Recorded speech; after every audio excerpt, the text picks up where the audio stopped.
একটি ফার্ম সুস্থ রাখার ক্ষেত্রে কৃমি ট্যাবলেটের গুরুত্ব অপরিসীম।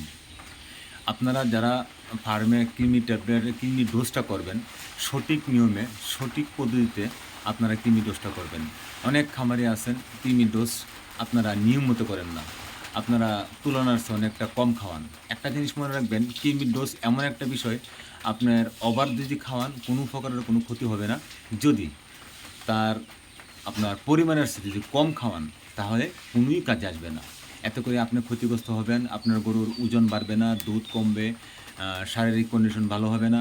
সুতরাং আপনার ক্ষতির সম্মুখীন বেশি হবেন। তো আপনারা কোন নিয়মে সঠিক নিয়মটি কোনটি?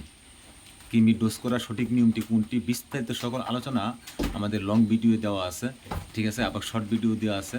আপনারা আমাদের প্রোফাইলে ঢুকে চেক করে নেবেন। এখানে আমরা আ দুই সিস্টেমে করতে পারি কৃমির চিকিৎসাটা। এক হচ্ছে বুলাস মানে ট্যাবলেটের মাধ্যমে, দ্বিতীয় হচ্ছে ইনজেকশনের মাধ্যমে। কেউ আবার সিঙ্গল ডোজ করেন, কেউ আবার আপনার বুস্টার ডোজ করেন।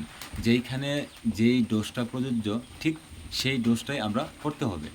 তো সুতরাং ভালো থাকেন এবং কি নিয়মিত কৃমির ডোজ করেন। আসসালামু আলাইকুম।